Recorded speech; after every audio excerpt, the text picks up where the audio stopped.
Okay, there we are. What's going on, Shane? Not much. How you doing, buddy?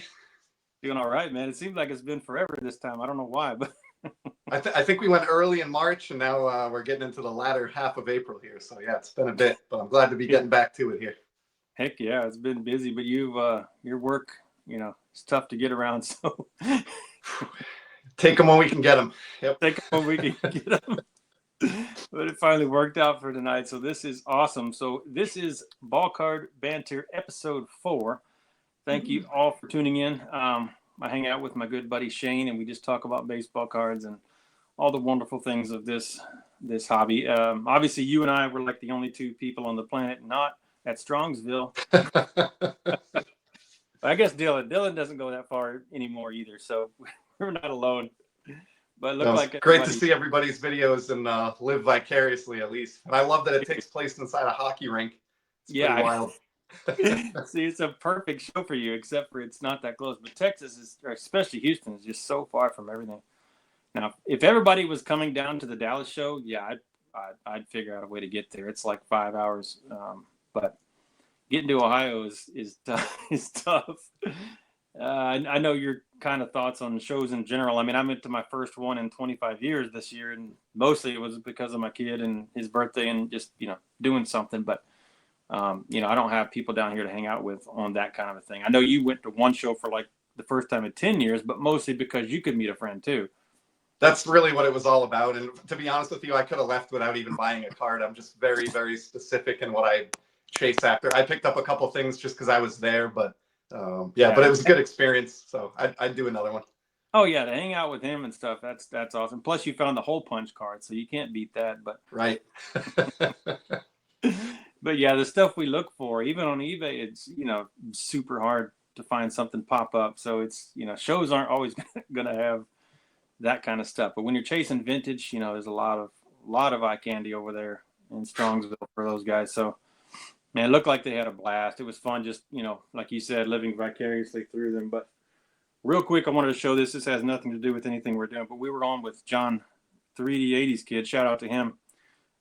He's got a part 2. It'll be coming up too as well. But we were talking about the emotion cards, and I found my PSA 10. I found my PSA 10 promotional sample of Ripken just to show you. But love it. You got the gold promotional sample across there, and then on the backs are fantastic because he's in that real light gray, almost white, cap. Just a beautiful uniform. I love the promotional samples. That is like a sign of the 90s. I think we may have talked about it in the past, but yeah, those are killer. It is. It's just a way to get something that's a little bit tougher than the rest of it. So I always just went for that kind of thing. But I wish companies would do that now. Like, it would be cool if Fanatics had their act together enough and were ahead enough of the game where when you're buying like 2024 Topps update, you're getting a preview of 2025 Topps in your pack. That would be awesome, but I don't think that's going to happen anytime soon. Dude, at least send it to the dealers. At least have some way, because that was so fun. I loved it back in the day, getting those. And some of them were very limited, like the Leaf Griffey. But some of them weren't. And like the 91 Leaf Ryan, one of my favorite cards of all time. It's not that hard to get. Now, getting it into 10 is a little more tough, and that's why I went for that. But just a beautiful – I just had fun. But like if they want to 10X the hobby, get the kids involved. I say give them a product, even if it's not Topps Kids like you liked, something that has bubblegum in it. Put bubblegum in a product today. Wrap it up, whatever you got to do. Put them in food issues. Give the cereal boxes, all this stuff we used to love. Get kids involved with that kind of thing. Give them promo samples. I mean, there's a lot of things they're not doing that they could be doing, in my opinion. Agreed. But that's just me. That's good future episode, maybe. I know, right?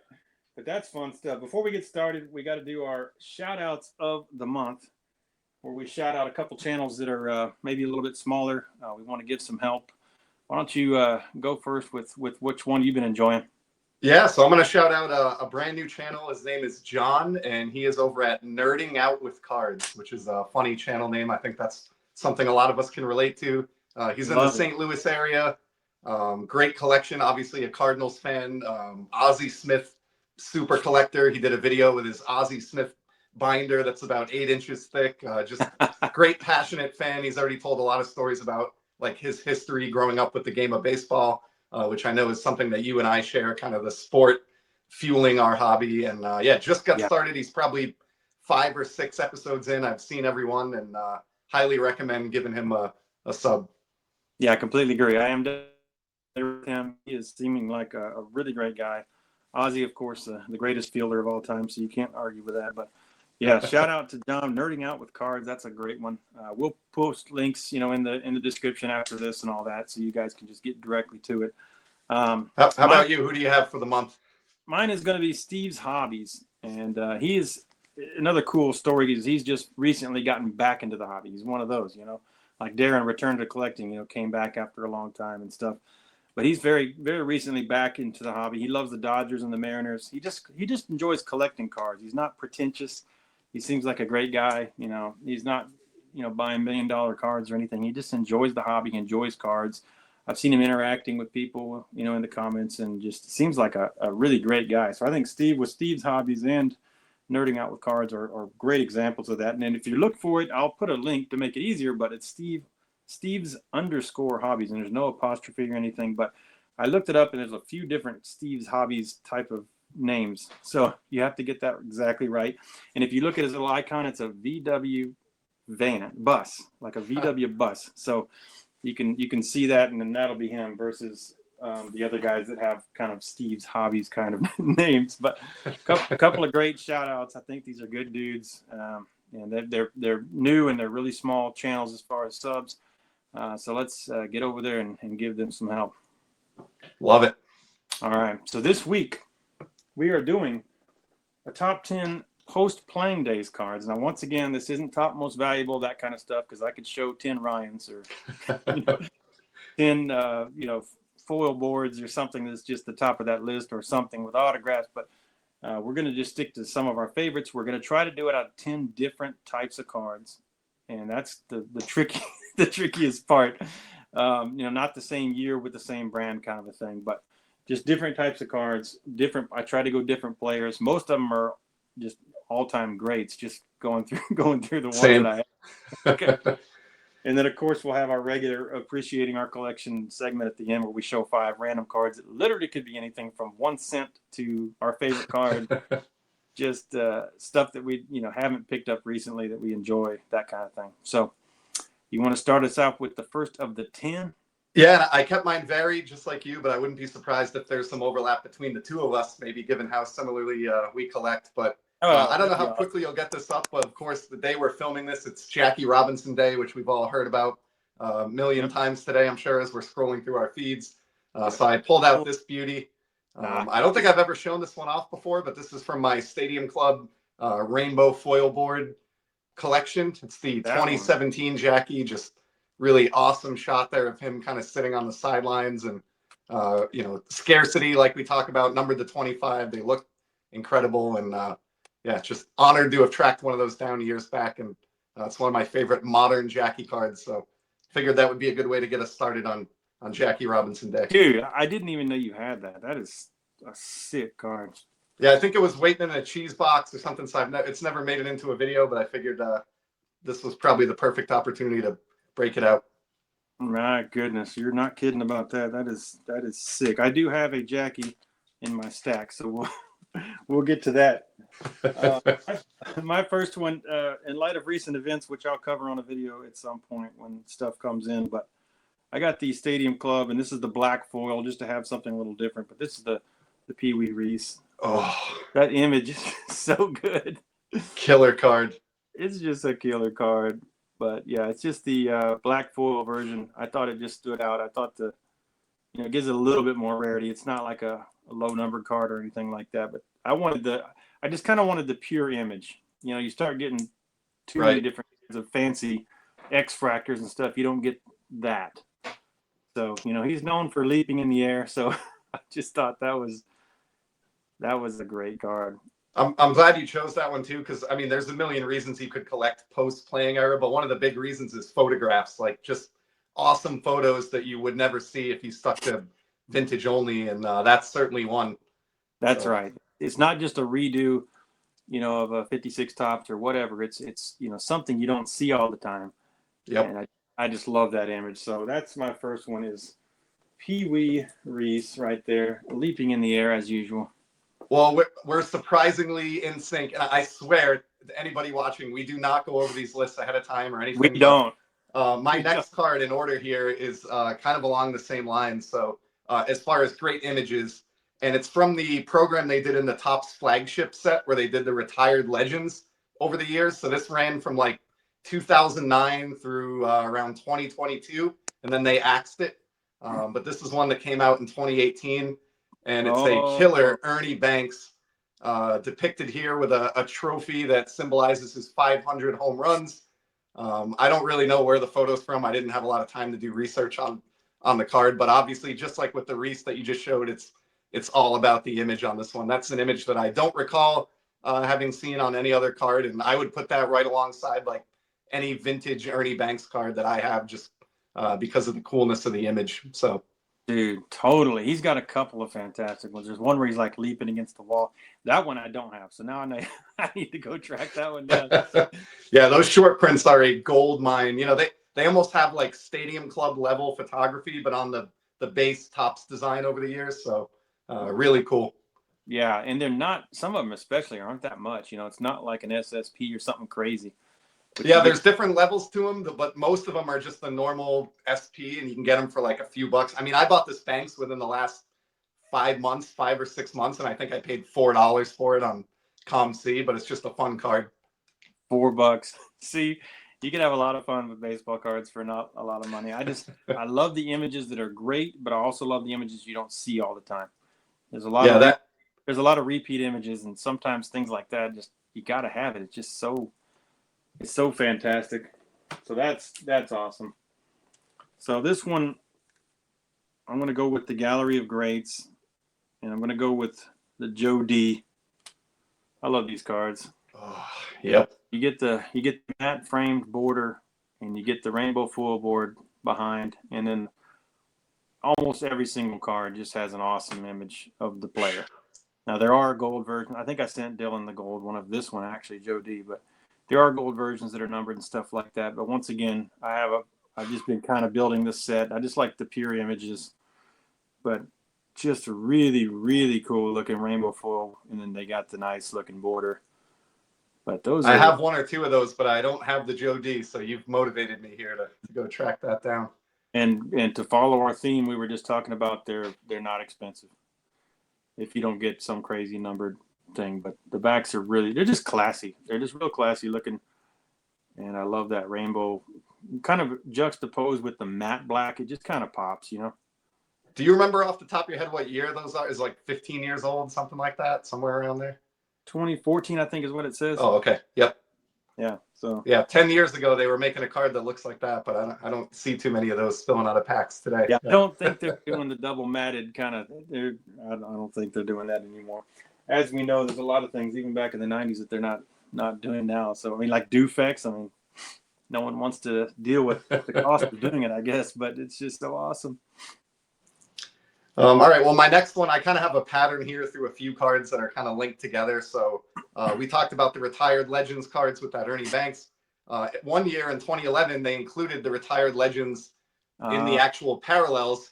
So I wanted to include one of those as well. And this is the diamond anniversary or platinum diamond anniversary Hank Aaron. They also did these in cognac and then Hope Diamond, which is a serial numbered version. But this is, I think, the only year of the run of these where they actually included the short print retired legends variations in the parallels. So they're really, to me, they're really desirable post-playing era cards for that reason. And again, cards that are not expensive. These are just a few bucks each, even for the biggest names like Hank Aaron or Nolan Ryan. And they're just really, really neat cards. So I went with the 2011 Diamond Anniversary Hank Aaron. Yeah, I'm super jealous of your and Dylan's Nolan Ryan Hope diamonds, but but those are awesome. I've said before that I don't know why they didn't continue with something so awesome, but that was the diamond anniversary. 51 to 2011. Okay, just do something really special and then just kind of never do it again. It's funny to me. I kind of like one or the other. Either I want continuity in a parallel that lasts 30 years, or some kind of a special one and done. But you're right. If they had dragged that out for 3 or 4 years and then killed it off, I don't think they'd feel as special as they do. So yeah, yeah, and they give us variety, like you said. So the different colors, you get the different. There's price points that are really affordable with the ones absolutely. showing there, but they're just super beautiful. And I didn't know it till recently, but they did some of those similar things with that lineage in 2011. Right. I didn't even know that until I was looking for some Nolan Ryan stuff, and it's like, man, that's super cool. All right, so that's 10-9. So that was your 8, my 8. Now this one well, but I couldn't pass it up. Now there's different ones. We talked about the Maris and stuff. This is the Gehrig, but the finest timelines gold refractor. Oh, yep. And a lot of them have the calls from the radio, but this one, of course, has his blurb from his speech, luckiest man on the face of the earth, that kind of thing. So that speech obviously is super famous and awesome, but the gold refractor to 50, finest timelines of Gehrig, they're making the speech. I have a different Maris card that I'm going to show, so I went with Gehrig on this one.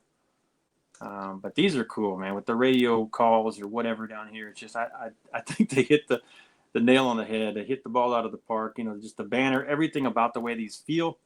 You get that old feeling, but you get the new shine. I don't know. I just think they're awesome. Yeah, you 100% turned me on to those. I remember a year or two ago when they came out. I had never heard of them, and I remember you showing me the Maris, and I've picked up a couple since. They're great cards. They are great cards. But as far as post-playing days, I think that's a cool way to go. And this one is limited where it's a little bit special, that kind of thing. All right. My next one is kind of fits the same theme, those retired legends variations. So they ended the program in 2022. You can't get retired guys on the Topps design anymore, at least in the base set, but they introduced a new set that I know you and I love. You've got one or two great ones from this release, and I've got a bunch as well. And I chose the Nolan Ryan just as a nod to you, given that he's with the Astros here. But that is Topps Gilded Collection. Love these cards. They're about 3 years old, going on 4 years old now. They use the design of the flagship set, but they feature a mix of active and retired players, and they're extremely limited in print run, which I think is really cool for something in this day and age in the hobby.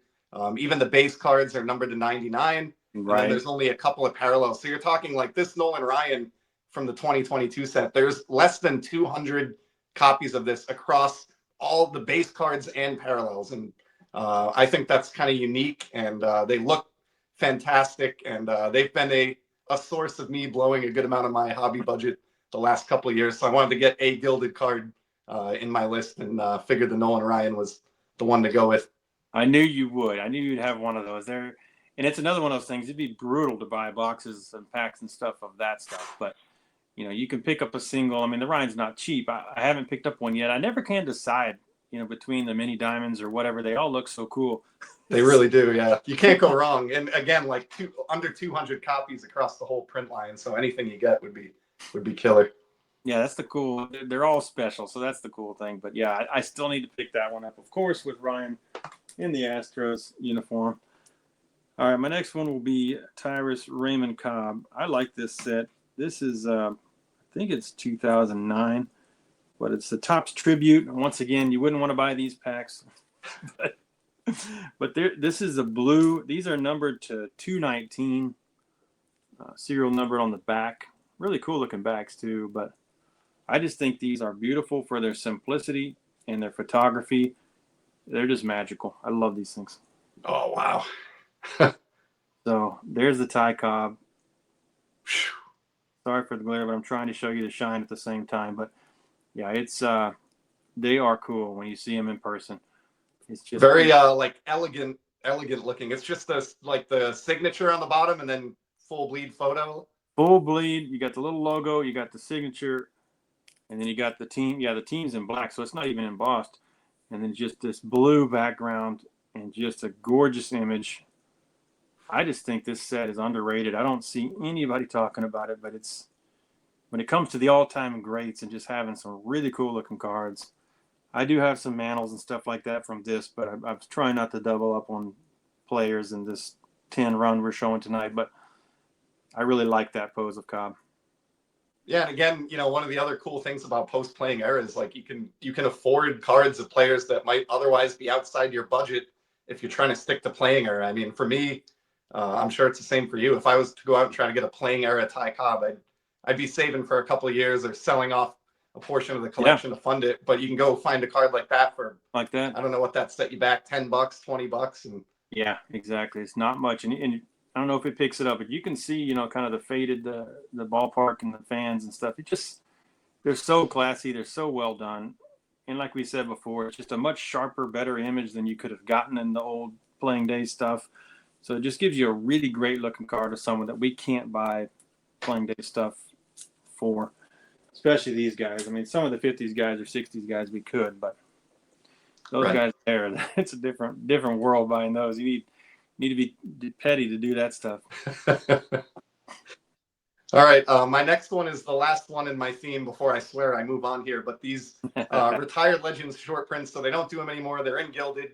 But there is one retired legend who actually did get a Topps card this past year, and he did get a short print image variation, and it's the Josh Gibson. So what they've done the last couple of years now, since they did away with those legends variations, they do these. They're called golden mirror image variations, and every player on the Topps checklist gets one of these. They're extremely tough to pull. I don't know if the print run is known, but I've heard like maybe 20 or 25 copies, or could be more than that. Who knows? But they're really tough to track down. They're easy to spot because they have a bright yellow back, which is different than the base cards, and obviously an image which is entirely different from the standard card. So this is the Major League Baseball career batting average leader card that he got in 2024 update. Of course, the normal version of that card, he's sliding into home. It's a horizontal orientation, and this is the short print, the vertical golden mirror image variation. So pretty cool Josh Gibson card.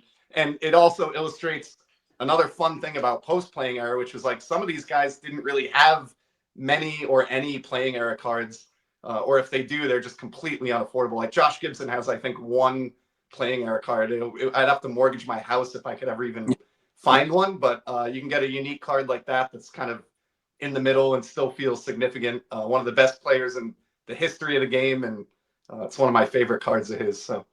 Oh yeah, and yeah, I think the Tolateros is actually after he retired too. So there's just nothing. Right. I don't even know if he was alive when that one was printed. So exactly. It's so late, but yeah, that's a fantastic card. I hadn't seen you show it on your channel. I knew you had it. I don't think I have yet. I tried to bring some new fire to the video tonight. You have, man. I'm not showing everything that I've shown. I have shown a couple of these, but I'm showing a couple of new ones. But that one, when you showed your run of super factors, all this crazy stuff, you didn't pull that one out because it's not the same image. Right. So I was wondering when that would show up. But it's cool that that limited leaf set from 2012 has that image sideways, where you can see more of it. I didn't even know that. You just don't ever see those cards. But that card there, I've almost picked up several times, but it's not cheap. No. Those SSPs are tough pulls. So that's one of his best cards right there. Okay, so now we're to Jackie on Jackie Day. So you've seen this one before, but I absolutely love this card. It is Panini, but you get the Negro League teams on the back. Like I've said before, I love this hat. It's BTR, which is my initials. They made that hat for me right there. I need that thing. But yeah, so that's the back of it. But this is the red parallel. So the top of this thing is always red, but the foil at the bottom is different colors depending on what parallel it is. This one is numbered to 10, and it's the only copy I've ever seen. But since it was color match to 10 plus the red, I just had to have it. Oh. But it's just such a killer card. I love the way it looks.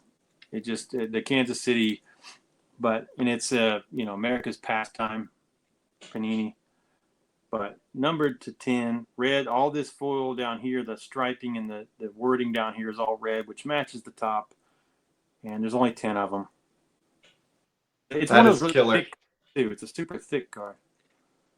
But yeah, I love the concept of an insert set that's dedicated to barnstorming or paying tribute to barnstorming, because that's such a cool part of baseball past that you don't really hear a lot about in the hobby. So that's killer.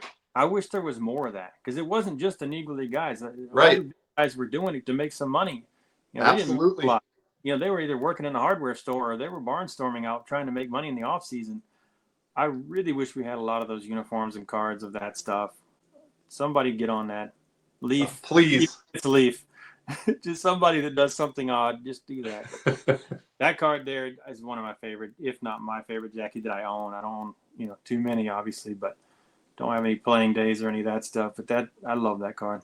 I can tell you, I've never seen. So I got really into the Negro Leagues the past few years in the hobby, and I've been trying to collect that insert set, just the base version. And for 2 years now, there's base versions I haven't even been able to find of guys in that checklist. So to get a red to 10 is like, mind blowing. So yeah, it is like a ghost card. What was it? It's 2013. 2013. So yeah, I mean it's 12 years old now. But yeah, they're impossible. Just when it showed up, I had to pay whatever it was. I don't remember, but I'm like, I'll never see that card again. I've had a save search for 2 years for just the base Ernie Banks, and I've yet to see a single copy surface anywhere. It's driving me insane. So, but Banks is in that barnstorming set though. Yeah, he's in the set, and but even just his unnumbered base card, I just can't get it anywhere. So that Jackie is impressive. That's awesome. I'm very lucky to have it. All right. Well, again, I swear we didn't link up on this, but my next card is Panini as well. It's from Panini Prism. And I've told this story on my channel before, so I'll keep it brief. But what happened here essentially is they lost their MLB PA license, Panini, in 2023. So prior to that, they could show major league players. They just couldn't show them in their uniforms or with logos or team names on the card. When they lost their MLB PA license in 2023, they couldn't even show active players at all, even the likeness or the image of the player. So they went old school and they started to feature like some dead ball era guys. So I went whole hog in on those. And I have one example here. This is the Nap Lajoie gold prism numbered to 10.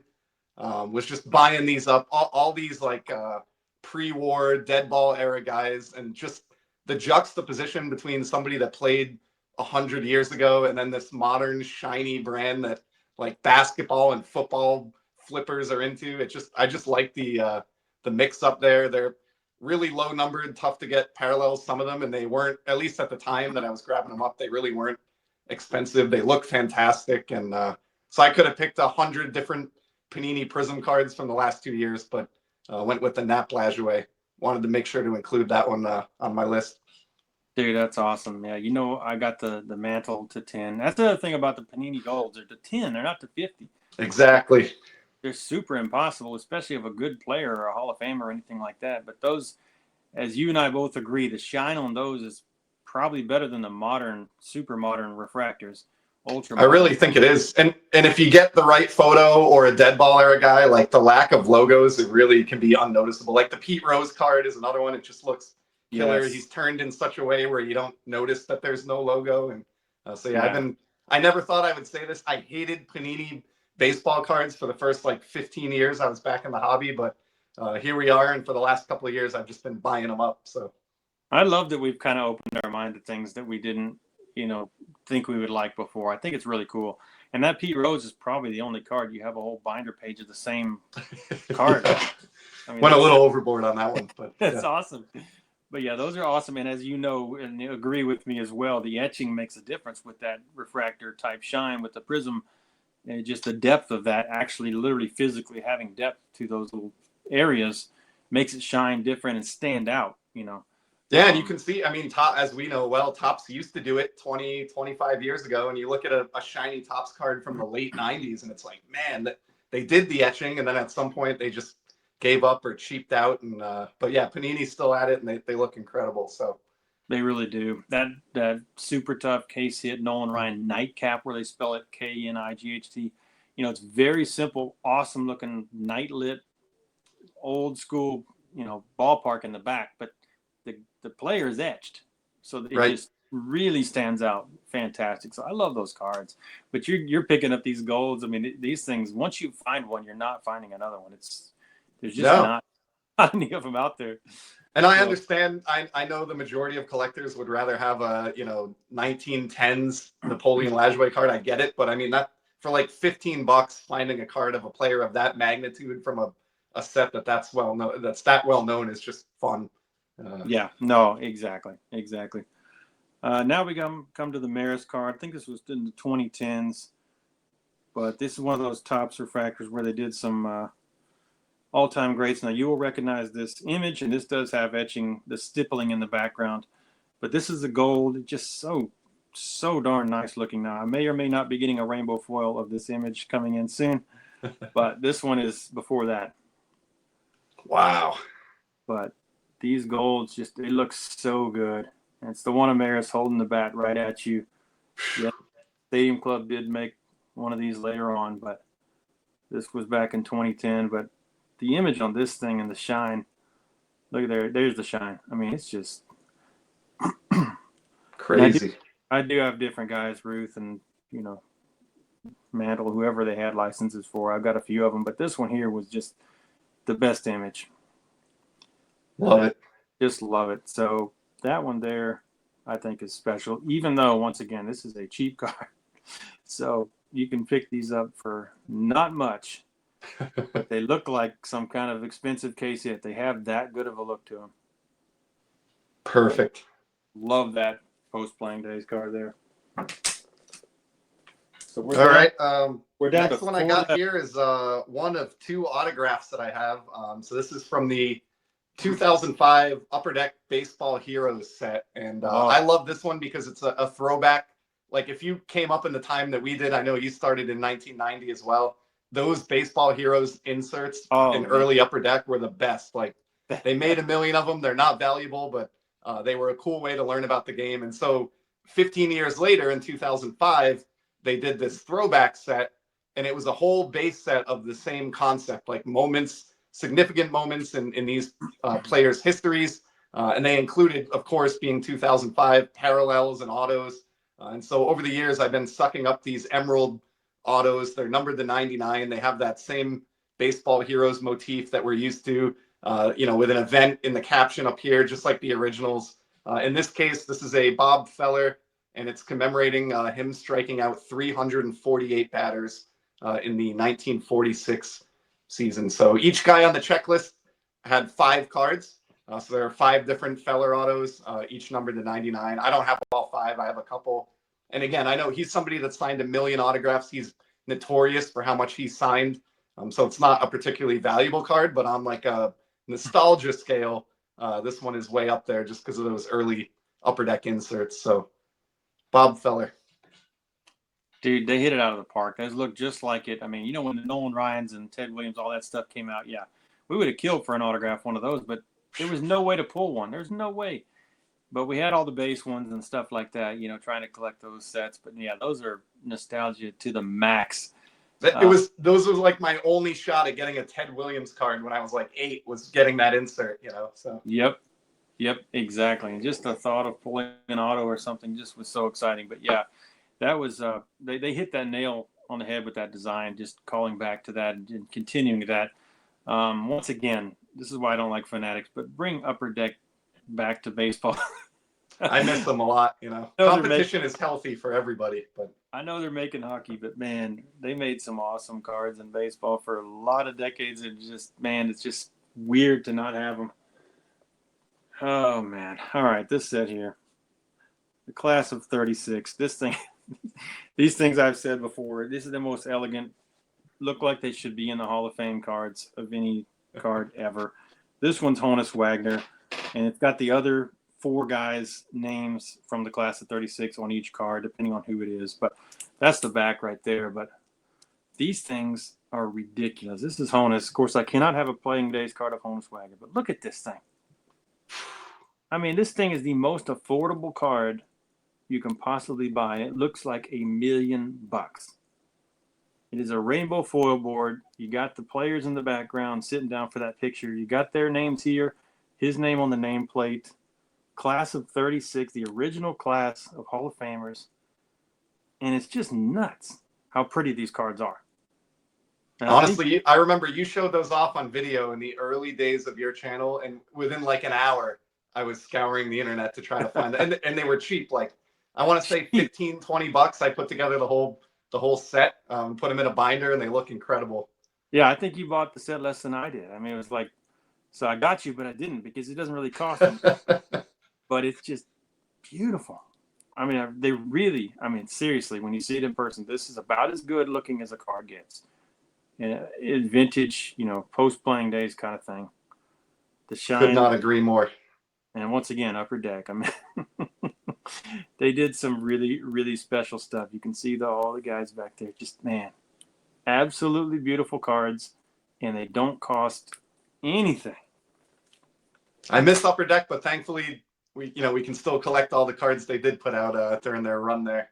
That's the good thing, and we've discovered stuff like that we didn't know about, so it felt new at least when we did. All right, I got one more autograph here in my group of 10. I'll just do them in order.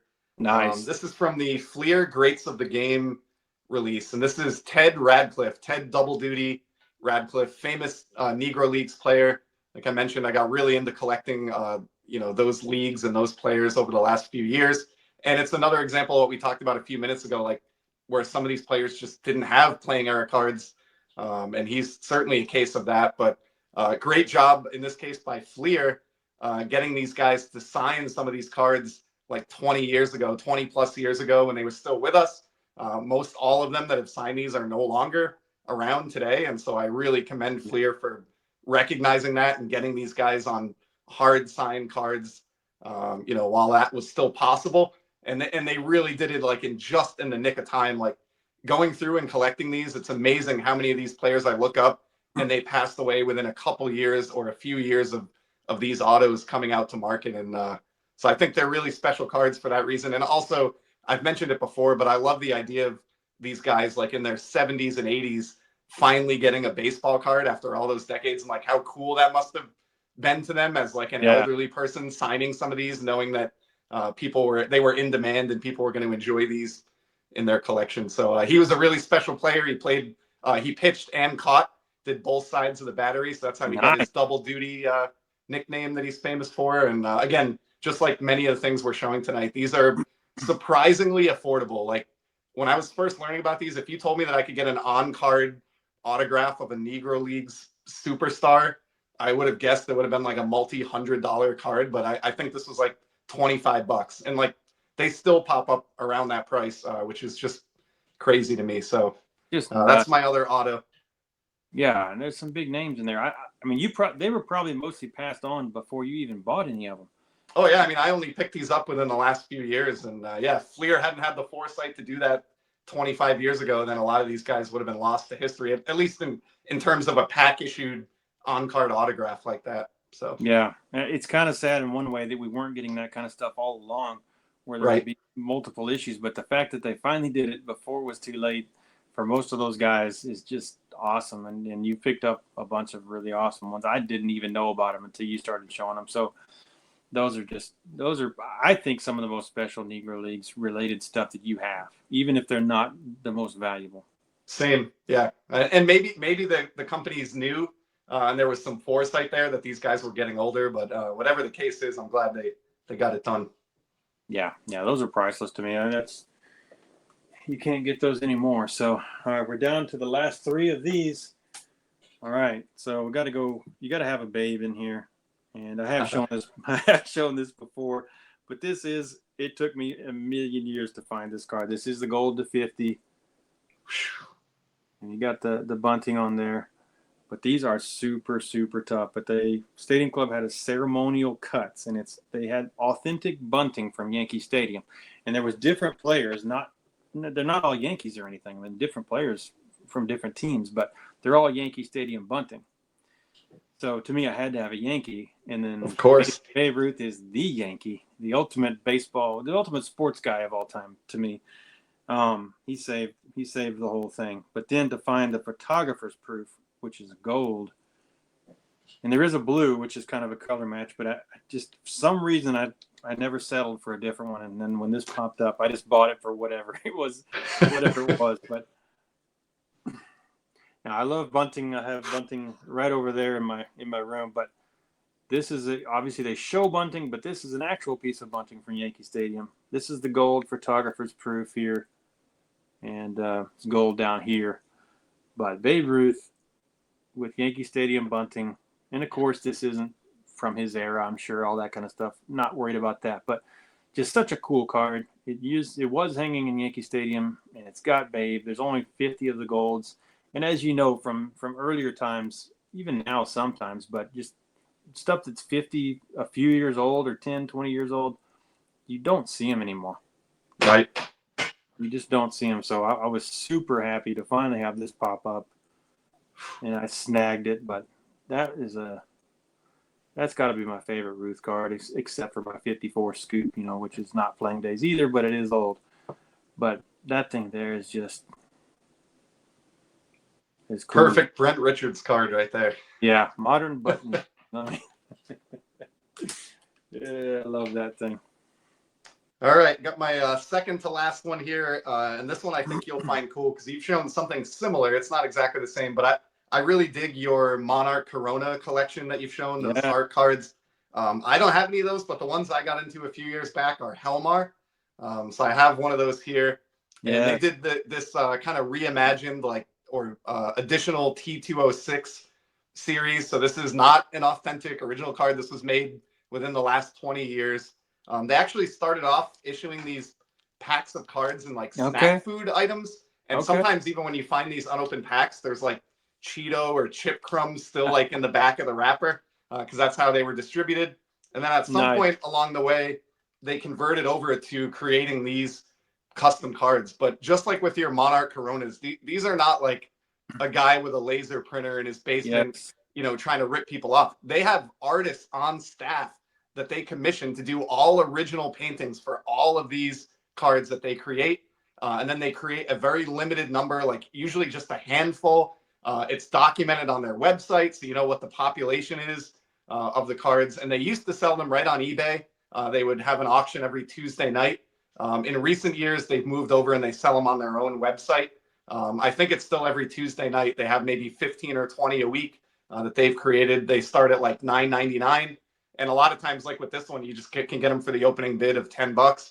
And I just think it's really cool when you think about the amount of time that went into creating the art, creating the card. They do full backs for these with different made up advertisements of fake companies and things. They're just really neat.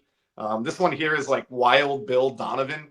I don't have any of his playing era stuff at all, but I love the shot here of him like with that old sweater on by the water cooler. Just really fun, unique card. A take on what a T206 could have looked like. They even round down the corners and kind of give them a little bit of wear. And again, just a fun way to enjoy the hobby. I don't care that it's not licensed or it doesn't have a Topps logo on the back or copyright on the back. It's just a cool card. Wasn't expensive. And again, is subject to otherwise wouldn't be represented in my collection at all. So yeah, they make them, they age them and they make them look, but that's handcrafted. I mean, people are spending time to do that stuff. We know it's not a licensed thing, but it's a different thing. It's a piece of art. It's it's a Scott Reindeer Studios kind of a thing where it's it's an actual artist doing work and trying to create something that's just awesome. And it's very similar, and they've developed a huge following. I mean, obviously, Wild Bill Donovan's a $10 card, but they've got like Ted Williams and Babe Ruth and big names, and those cards sometimes go for hundreds of dollars. It's surprising. They have a dedicated collector base for these, so it's wild. But shout out to Scott while we're doing that. So yeah, but yeah, I mean that one of one Roy Hobbs I showed the other day is that kind of a thing. And yeah, I saw Pete Rose one time. I mean, I bid like $10 trying to get it. It went for like $150. I mean, it's like it's sometimes what happens with these if two or more people want it, and they know they're not going to see it again. They're not worried about it being licensed. It's just something that's a piece of art. So yeah, and they have if you go to their website, which is, believe it or not, it's Helmar Brewing, HELMAR Brewing.com.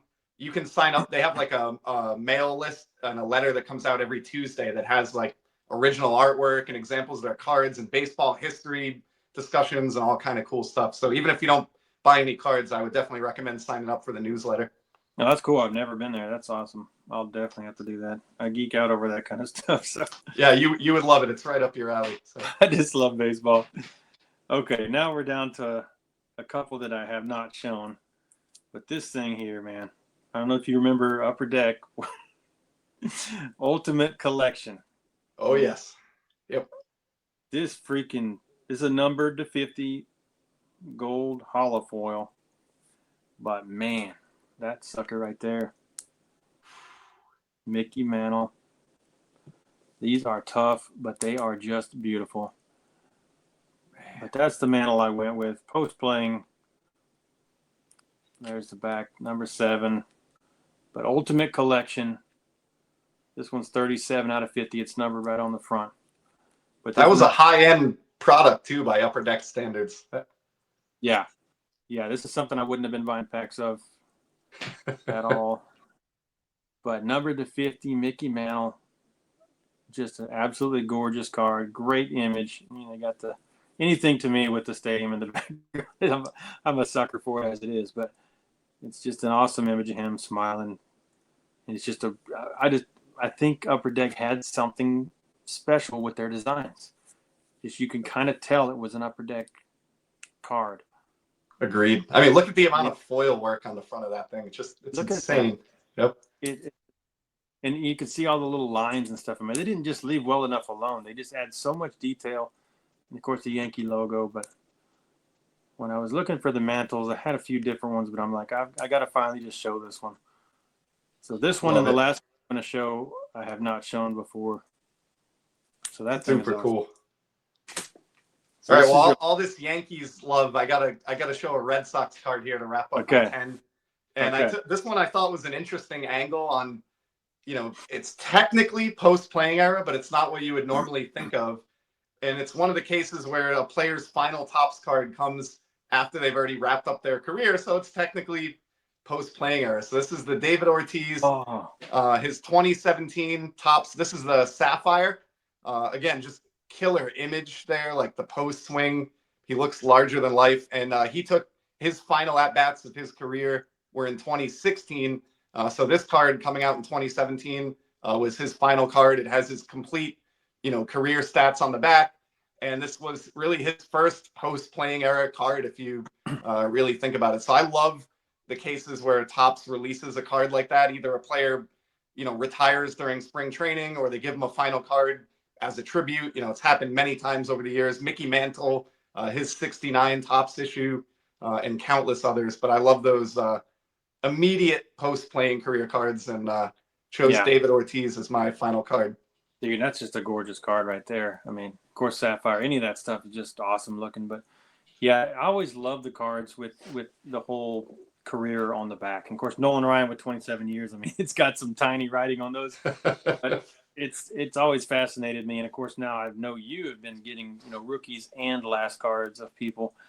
So I think it's a cool way to do it without, getting a whole run of somebody. But getting the last card, I think is really neat. Last regular issue card, and I've gotten some of those. My favorite one of one of my guys that isn't like my main guys is that Canseco with the Expos, because he literally never played a game with them. But Phantom Expos card. Yeah. Phantom Expos Topps. They just took a shot of him in spring training thinking he was going to make the team, and never played again. And, we get an Expos card of him that he never played a major league game for. So it doesn't even work for immaculate grid or anything like that. All right, last one. It's already old. It's already 26 years old, but it's post-playing days. Technically, now you know about this card, but this is a big one for me, and I haven't showed it yet. I'll show it in HD on my videos sometime, but been wanting this card forever. They don't come centered. They don't come nice. They don't come any of that, and they come scratched, all that kind of stuff. But I've been wanting this 1999 Topps Chrome Refractor of Nolan Ryan, and it's cool too because he's with the Rangers, but on the back, once again, all these career stats, like we're saying, but the back has the other 3 teams. So you get the 3 teams there, my Astros. Even with how small that is, you can still see all the red and italics just all over the back of that card. See the red. So you got all those stats. You got my guy, Dylan, Mookie Chilson's team. We got all of them. And then, of course, on the front, the money shot, high leg kick. They don't come this condition. There's no 10s of these. I think there's 17 9s or something like that. There's not a 10. So this is as good as it gets. But that card there. Oh, man. It's just nuts. I've been wanting this 99 Chrome Refractor of Ryan forever, and they don't come cheap. That is exactly how you picture him if you were to step into the batter's box. Yes. That is the shot right there. That's the intimidating leg kick. So this jumps right up into my stack of Noli Grails that I'll have to do a video on at some time. But I've been wanting this forever, but they just don't come the way I wanted them. They're all off-centered, they're scratched, they're whatever. And the nines, used to go for $500 or more. I mean, just, they were unattainable unless you really were going to sell some stuff or not buy anything else forever. But I made this guy an offer, and it still had to go through authentication and stuff, but it wasn't as bad as every other one I've ever seen sold. And he must have needed the cash. It's one of those things, you take a shot, you don't think you're going to get it. And then later on the next day or whatever, all of a sudden it's in your cart. You're just going, wow, he took it, And then it's one of those cards, like if you haven't collected that era, you may not understand the gravity. Like that's so much different than going out and picking up a 2024 Topps Chrome refractor of a guy for $2 and there's 100 of them on eBay. Like you could go months or longer without even seeing any copy of that card, period. Yes, exactly. And we don't know that they have a print run of 241 like the 93s, all that kind of stuff. But trust me, there's just not many. Even though it's not numbered, there's just not many. But when you do find them, they're going to be off center because they cut all of them off center. There's not a 10 in the whole world. I think there's 17.9, something like that. And this is one of them. And I'm super, super happy to have it. Real world example of what you're talking about. This was probably 2 years ago. I bought a Pedro Martinez on ComC from the refractor. It looked incredible, at least from what I could tell. I sent it in, it got like a 6. Exactly. They're really good ones. That's part of the reason I don't send anything anymore. But yeah, it's just, if you were to try to find that card in packs and send them off and try to get that, you'd spend so many thousands you can't even believe it. No chance. Yep. So no chance. I'm super happy to have it. There's not a better copy on planet Earth. It's my guy. It's the hose to have. And I've been wanting to track that down for a long time. Now, I got the standard Topps buyback with the gold border, right on that buyback. I love that card. But I've been after a nice copy that was hopefully semi-affordable. That one forever. Finally got it. But that's all 10, huh? That's it. Okay. All right. So that is our 10 of our favorite post-playing days cards in our collections. And I think there's a bunch of cool ones there. Oh yeah, we could do the next 10 episodes on post-playing era cards and not run out of material. So yeah, goes to show. Exactly. Those are fun, and we showed some stuff we've never showed before. Probably will show again at some point some of that just to see it in HD and that kind of thing. But that's just, I love that stuff. Okay, so now we have 5 random cards that could literally be anything, and just sharing our collections and stuff that people don't show all the time, that kind of thing. But so this first one is breaking the rules a little bit. I know it's BALLCARD banter, but like I would just be remiss if I didn't give this guy a shout out. Had to get my guy Alex Ovechkin on the episode. Oh yes, just beat Wayne Gretzky's career goal record that everybody thought was unbeatable. So this is his 2024-25 Upper Deck card. So this is basically like his flagship in the world of hockey, but it's a parallel called Outburst, which is pretty wild. It almost has a little bit of like Dufek's or museum collection or rig collection look to it. Yeah, not an expensive card, but just guy's an absolute sniper. I'm one of many people who thought that record was unbreakable and nobody would ever even sniff at it. And the fact that he's broken it and he's still got a few more years to go is just mind blowing. So I had to get my one hockey card in here. Give a shout out to Ovechkin, and then we'll go back to baseball for the rest of it. Ovi. But yeah, that does look like the Starburst. That's pretty cool. But that's from this last year? Yeah, this is it's a great image. Like you can tell he just scored a goal and he's celebrating, so it's so appropriate. And I love that it ended up being from the season where he broke the record, which based on the way I collect, it gives this one a little bit more significance too. So yeah, now growing up in our era, we never thought that would be touched. I mean, there's still stuff, with Henderson and Ryan, and there's stuff that won't be touched, but that was one of the ones we didn't think. But I remember talking to people a couple of years ago that didn't think he was going to do it. Yeah. I mean, I'm as big an Ovechkin fan as you'll find. And if you asked me even like 2 or 3 years ago, I would probably say it was like a coin flip and not likely, but he's just a machine. So yeah, they said, he'd probably get down to 20 goals a year and it just wouldn't happen and stuff, but he's killing it still. And he actually did it. He's in the top 5 in league scoring this year, and he's like 41, and he broke his leg. He broke his leg this season and missed like a month, and he's still like in the top 5 in in scoring. So it's just mind blowing. Yeah. He's really good. And it's an amazing thing. Now, we can all agree that Gretzky's point total is not going to be touched. To me, Gretzky is still the GOAT, but it's just incredible that Ovechkin is the goal scoring GOAT. I never thought we'd see it. So I did not think we'd see it. Like I said, I talked to people a couple of years ago. They said there was no chance, but man, he did it. And like if there was a reason to break the rules and show a hockey card on BALLCARD Banter, I felt like that was the valid reason. So hey, yeah, something that is almost impossible, and he's not done yet. So this one is fun. This is a blast from the past. I'm showing it because I dug it up the other day, digging through these boxes and stuff, and certificate of authenticity. So they used to sell a whole set in 1992 where you could get the whole Topps Gold set without pulling the inserts, you know. And these particular sets had a Topps Gold card autographed by none other than Brian Taylor. And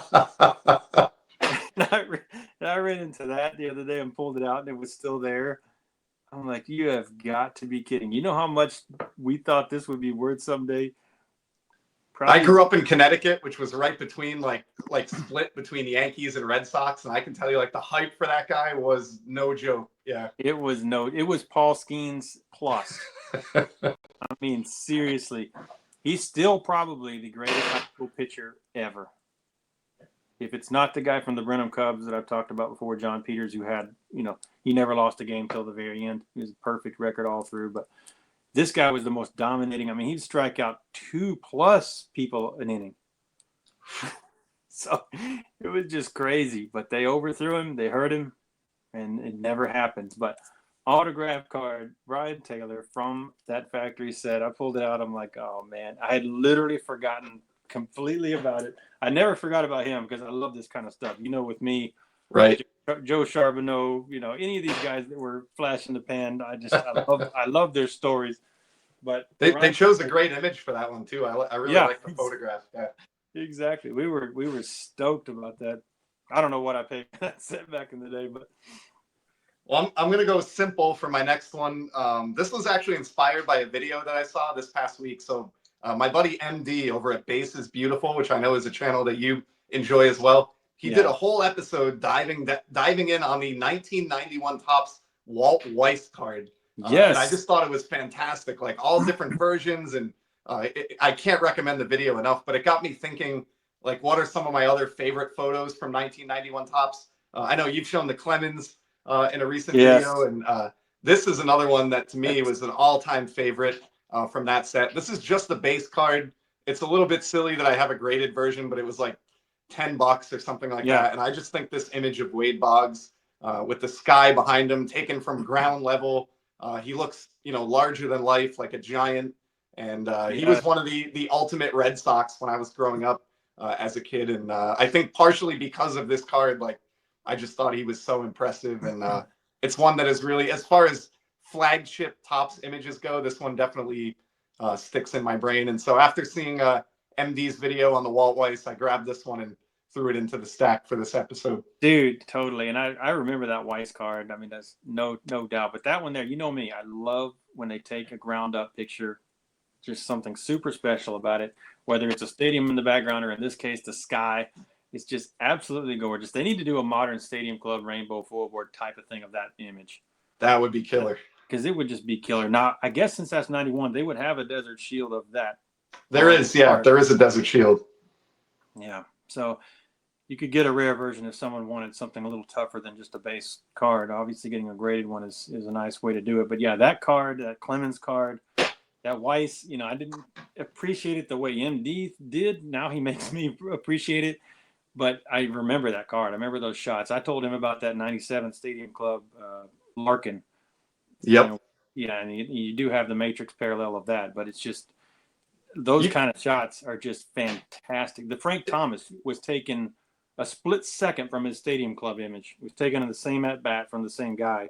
Exactly. Just a little bit. And we talked, you know, in our last episode was all on Stadium Club and how that really changed the game in 1991. It was them trying to keep pace with Upper Deck, but it wasn't just Stadium Club. They definitely did the same thing in the flagship set. And you notice, I mean, I love 1990 Topps, but it was such a leap forward in photography between 1990 and 1991 that you could tell they understood the situation, and they knew they had to kind of up their game a little bit. 1990 tops, all nostalgia, but 91 is one of the best designs ever. And they had amazing photography. But, you know, having the Stadium Club and the base tops, Thomas being in the same at bat, he showed a card of that same Weiss play on a totally different card. That's just cool. That's just super cool. But yeah, check out that video with MD. Base is beautiful. Obviously, base cards. That's a base card right there. But that Boggs is just a fantastic image. I mean, yeah, this hobby, you can enjoy it with almost no money. Yep. This next one, I love this card. I would have gotten it graded, but not anymore. But this is so cool. Bowman's Best was a cool set in the 90s. I think this is 95. So Billy Wagner would have been a rookie in 94. Rookie card, and then 95. This is from 95, but they did dual cards, and then they had these crazy refractors in parallels. But this here has Billy Wagner and Randy Johnson. Now, of course, this was before Randy Johnson came to the Astros by 3 years, but you can see Midwest League and then American League. So they showed one guy from the minors, even though he was already up. Just a young guy and then an established guy. And this one is Wagner and Randy Johnson, two of the biggest flamethrowers, starter and a reliever ever in history. But these are just, I think there's kind of nothing like them. Wow. So super cool. They show, a portrait of the younger guy, whoever it is, it's not just this card. And then the action shot of the veteran. And then you see the movement there? It's just, it almost looks like it's raining. It's just crazy. So it's not your standard refractor on these, but it has some kind of crazy effect that's just different.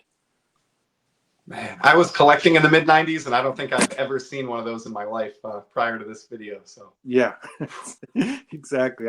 I think they're special. You got to find one of your guys or something, because once again, these are not expensive. But second-year card of Wagner, going to the Hall of Fame, and he, of course, went to the Hall of Fame.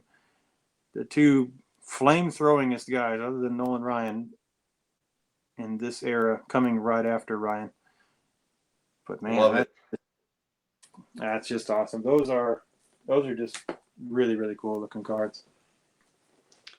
All right, I had a couple autos in my post-playing section, so I got a couple autos in my random section. I must have been in an autograph mood this week. And I swear this is not to rub it in, but he's a player that I know you really enjoyed during his time with Houston. Oh, yeah. So this is my Kyle Tucker. It's his Bowman Chrome blue refractor on-card auto. I've always been a fan of this guy. I think he just quietly goes about his business, and the numbers are pretty much there every year. And I'm sure it hurt to see him go away or move to Chicago, but he's off to a great start, I think, here in 2025 again too. So I figured this would be a good one to show off, and had to work another Astros card into the video tonight. I love it when it's a blue refractor with of course, a little bit of blue in the Astros, but the autograph, I just think that works so well. Just beautiful. Yeah, and by modern player standards, his autograph isn't half bad either. Usually you get an initials scribble. At least there's something to this one. So yeah, it's no Mickey Mantle, but it's not one of these initials kind of things that is going on nowadays. But he is a class act, one of the nicest guys ever. Of course, he's a Gold Glover, and he can rake. Of course, you got Bregman, so both of them were players of the week immediately to start off the season. Honestly, I wish Tucker could have stayed. I love it when guys stay with one franchise their whole career, but it just wasn't meant to be. Since he was the younger one, I thought there'd be maybe a way, but just his contract is going to be ginormous on the heels of these Vlad Guerrero. Vlad Guerrero's not even the player that Tucker is. So no, and he just got $500 million. He got $500 million. So that contract will never work out. But yeah, it's when they're throwing around that kind of money and people get Boris involved. It just there's no way we could have paid for him. Even if we wanted to, there's just even if we said let's blow up the tax thing, it's still there's no $500 million for him, even though the market says he's worth it, Right. But he's an awesome. He treated my son super awesome. Of course, we just got that Josh Hader autograph the other day, but the other two people we've done the last 2 years is Pena and Tucker. and they just couldn't be nicer. I mean, Tucker gave him a little fist bump. I mean, he's just a super guy. Nice. This one I've talked about with you before, but these in-action shots. So, the older cards don't shine and all that kind of stuff, but there are some shots that just I really, really love. And I love this one. This is a PSA 9. I got this for probably half of grading cost. So I think it was like $12 or something, and I couldn't pass it up. Instead of just getting a raw one, why not get a perfect, 9 mint card? But I love this Carlton Fisk card. Oh, yep. That's just the greatest. I know there's some good Munson cards. There's different action shots of catchers and things that are great. But this one of him diving for that ball, I think is just one of the greatest in-action cards ever made. And I'm a huge fan of that card. Yep. It's dirt cheap. 82 is my birth year on top of it, so I've collected that set, on and off. And he's a guy who has a ton of great-looking cards, but I'd put that one up there with any other one you can name, honestly.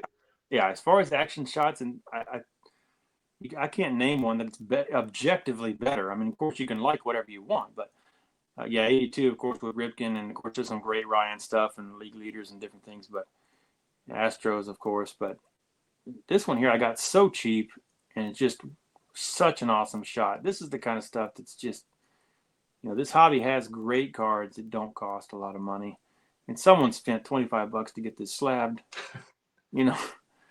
It's just a great, great card. But I when I saw it for that price, I had to take advantage of that. That's a card I would buy graded all day long if I ran across one. I'll be adding that to my list. So thanks, Brent. Yeah. You got to get one of those. It's so cheap. I would have bought a raw one, but since I saw that and it was just, it's just sitting there for way less than I could send one off for. And I've looked at mine, and mine aren't anywhere near as nice as that. Oh, yeah. I mean, the majority of the cards spilling out of a pack in 1982 were not a grade of 9. No. That's for sure. Yep. No, it looks perfect to the eye, so the eye appeals off the charts. But that action shot is just so good. All right, I got my second to last card here. It's my last autograph for today. It's just a really unique photo. I'm actually going to take it out of the case here. Again, Okay. Cheap card, but he's someone who's a local fan favorite here in New England, and definitely a personality who is like larger than life. So this is Bill, the Spaceman Lee. Yes. And this is he's actually dressed up as a spaceman or an astronaut here delivering the first pitch. So if you know anything about this guy's personality, which I'm sure you do, he's just a wild guy, really interesting, kind of bizarre personality. He's still involved in the game of baseball today, all these decades later. And it's just, one of the most colorful people. I kind of put him alongside like Mark Fidrich and other of those, colorful personalities from the 70s. And I love that he had the sense of humor to actually dress up like this, get out on a mound and have this photograph taken. And then this is an on-card auto that's from like a Fleer set that I think is like a Sports Illustrated base. I'm going to ask you, what year is that? Yeah, it's 1999. Okay, 99. And I think it's like Fleer Sports Illustrated is the name of the set. So I don't know. This may have been a cover of Sports Illustrated at some point or included in an article or something. I don't really know the backstory behind the image, but love the image. And I love the fact that you can get a hard signed autographed copy. And of course, nowadays, like I think he TTMs a lot and he writes like Earth and then the year when he returns his TTM because, just playing on the spaceman thing. This is back when he would just do a standard autograph, but he actually has a pretty decent signature as well. And just a really fun card. And another one, like many of the ones that we've looked at tonight, that was like maybe $10 when I bought this years back. Just a fun card. I like the way they gave it the white area where it shows up. And it's a little tough to tell. I don't know if it'll come across on video, but just above the white area, there's an embossed stamp too, like a circular stamp. So the card is actually embossed right above the autograph. So they're, again, nothing expensive or crazy, but just a really fun card that perfectly captures his kind of quirky personality. So yeah, totally. I love that embossing idea because you can look at the card on and it looks normal without any distracting, but it's also not just something someone got signed later. It's the real deal. Yeah, exactly. And it's even signed kind of over that embossed area. It's just super, super cool. Have you seen the preview for that baseball movie that's coming out with him in there? Oh, no, but I'm dying to now that you mentioned it. All right. As soon as we hang up, it is the quirkiest, zaniest looking thing ever. But he is in that movie. But I'm going to have to see it. It may or may not even be my humor. I can't even tell. It's so crazy. It's so crazy, but I think there's going to be some laughs in that thing. I don't remember what it's called, but you'll find it. But he is in He that. He's in that movie. he was out there. He definitely had created a unique personality beyond the baseball diamond. So he was a little bit ahead of in that It's like a respect. bunch of old guys playing a game. I don't know. It looks crazy, but I did recognize. I recognize him. It's not like it's about him, but I recognize him in the preview. So we both got to see that thing. 100%. All right, two more for me, one more for you. This one I just absolutely love. Now, a lot of people talk about the Skylines subset or insert set from the 90s and their clear acetate cards and that kind of stuff. But they did different years of these things. And in 2000, they're not an acetate card or anything like that, but they have black borders, which makes them impossible to be nice. But they have that kind of foil etching in the middle with the skyline. This one is Cal Ripken Jr. But Oh, it's striking because it's black with the silver. But this here, if you can see that, it's got that, not the kind of etching we were talking about, but the real fine etching. man. And it just has the skyline and these swirls in the sky. The backs are really nice too. But this thing, it's so cool. And no one talks about these skylines. I guess they're not as tough of a pull as the acetate ones that are really, I mean, they're very valuable. Those things are nuts, especially when you get into Griffey and stuff, but pretty much anybody. But these are not. These are cheap as dirt. But the cool thing about this one, not only is this the only 9, there's no 10s. No way. So not only is this the only 9, but I looked this up before. This is when I sent off. Because like I said, when I pulled stuff, I kept it perfect. And if I send it off later, it should come back awesome. But this, I still cannot find a flaw. It is a 10. It's just one of those 10s that gets a 9. Whatever. It's a perfect card out of the pack into a holder back in 2000, 25 years ago. But I looked it up for this episode. This is the only copy ever sent. No kidding. They're normally chipped up. People probably don't send them because they know they're not going to get anything. But it's the only, not only the only 9, it's the only card ever sent of Ripken. So they're not that plentiful, but you can go on eBay and buy it for like $3, but there's only a few of them. But yeah, there's literally none of them graded. But I just think no one talks about these like they do the other skies. But I think that's beautiful right there. And it's kind of honestly, you're 100% correct. I can visualize the acetate ones in my head, but I don't recall having seen those before. That is wild. Yeah, I don't think people know about them, but it's kind of orange, with his orange. I just, man, I think it's awesome. But yeah, no one knows about it. But that's the only 9. There are no 10s, and apparently there's not another graded PSA one. And once again, we're in sync as we both had a card made by Fleer as our penultimate card here. So. All right. All right, so my last card is one that you directly inspired me to buy, but I haven't told you about it. You picked up a copy of this, and I was like insanely jealous, and then I ended up finding a second one online. Oh, yes. This is from the buyback promotion for Ernie Banks, the Let's Play 2 buyback program, which was done in Heritage, and it's the 69 NL home run leaders, which now has 3 Hall of Famers, Willie McCovey, Rich Allen, and Ernie Banks. And so you had picked up one of these a while back, and I was like incredibly jealous because it's card number 6. And I was like, that would be the perfect card for my buyback Frankenset for number 6. Kept my eye out, and maybe about 3 weeks or so ago, another one surfaced, and I snatched it up. And this one's heading right. Another one. Heading right to the binder when we finish recording the video tonight. Dude, that has got to be a permanent number 6. There's no chance that'll be displaced. Yep. No one's going to beat that out. But I didn't know you'd be able to find one, or I thought you already had one. But yeah, I about fell off my chair when it came up. This was like maybe 3 weeks or a month ago. I was like, yes. Can you hold that up there again? Yeah. Because when I first saw it, you say Let's Play 2. Of course, I thought it was the best stamp I've ever seen. It's right over Ernie Banks' head. Let's Play 2. This is great. And then it's got a 528 in parentheses. So I just assumed he had 528 home runs, but he has 512. So what it is this Let's Play 2,528. That's how many games he played. Exactly. So when I got it, I didn't know. I would have just put 2,528. Just, hey, Let's Play 2,000. They tried to be cute because of the Let's Play 2, and I understand it. But I didn't know what it was when I just first looked at it. But that's what it is. He played that many games, and they stamped it. It's just That's the best buyback stamp ever, right, right there. Yeah, it's really cool, and yeah, to get a leaders card with 3 Hall of Famers on it from the late '60s, just perfect. Yeah, now there's 3 Hall of Famers on it. It wouldn't even have been that long ago. So Right. love that card. And yours looks like mint or something. I mean, it looks It really does look incredible for a buyback. So yeah, for a that'll be buy. number 6 in the Franken set for forever. So I have learned you can have no expectations of quality on a buyback. You no, just it's all got to go out the window. Yep, just be grateful you found one at all, and that's it. yeah, that's it. That's it. Like that Sosa I got, I was just so pleased when I got it. It just looks amazing out of the pack, and they never are like that. Oh man. Okay, speaking of acetate, this is one of my favorite acetate cards ever.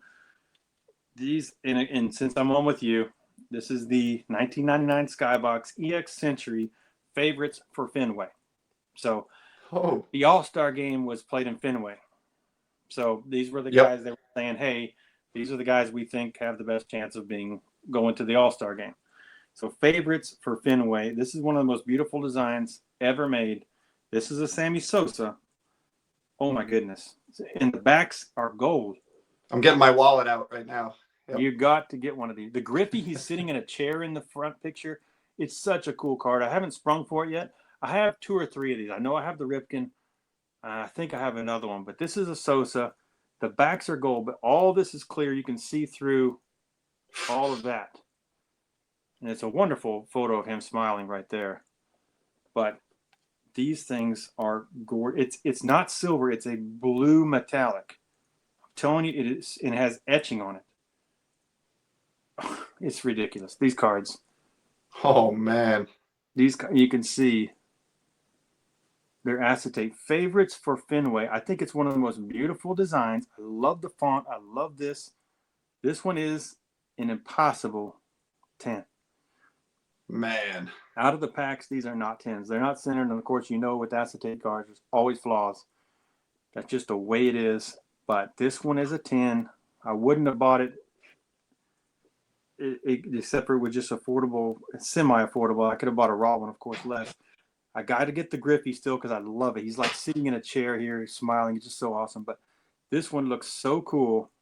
But it's a bluish silver, and this oval is all lines, just all etching and etching right there. So as a Red Sox fan, you blew my mind with this last card. Yeah. I wanted to save this for last. Favorites for Fenway 99 EX Century, and they're more beautiful in person. But all these lines that are silver, in between each one is clear. So you can see through all of that. It's just it's a mind-blowing card. But favorites for Fenway for you, I thought, man, I haven't shown this set on my channel yet. I thought I have to show something I haven't shown. I probably could have done an episode on this if I got a couple more. But I think I only have 3 of them, but I hadn't shown them yet. But that's just, and you don't get 10s of them. But Sosa, luckily, not luckily, but luckily, he's not as valuable as Griffey and stuff. So I get a guy I like for less. But I don't remember what I paid, but it wasn't super cheap. But yeah, those cards, no one talks about them. I think they're some of the coolest inserts I've ever seen. Well, for about the 50th time since we've met, you've shown me a card that I didn't know existed that I'm now interested in. So I love it. You got at least a couple out of this episode you got to get, and they're not crazy expensive kind of things, but those are just killer cards. So that's 5 that I appreciate and 5 that Shane appreciates from his collection. Not that we had to pick up new, but something we go pull out of our existing collection and just pull out of the box and appreciate and share with you guys and all that. So that is 10 post-playing days cards each, plus our regular appreciate our collections 5. And that wraps up that part. Anything else you want to say? We got our shout-outs out of the way. No, another one in the books. I love doing this, and I already can't wait for the next one. So hopefully we'll get one in early May here. I was going to say, if we skip to early, then it'll not feel so long this time. But it's just a pleasure. You're one of my favorite people on the planet, and getting together with you is a highlight. And I really, really appreciate your friendship. But I love doing this, and look forward to the next one. But all you guys out there, thank you for watching. I appreciate it. We appreciate it, and we will hope to see you on the next one. See you, bud. Take care.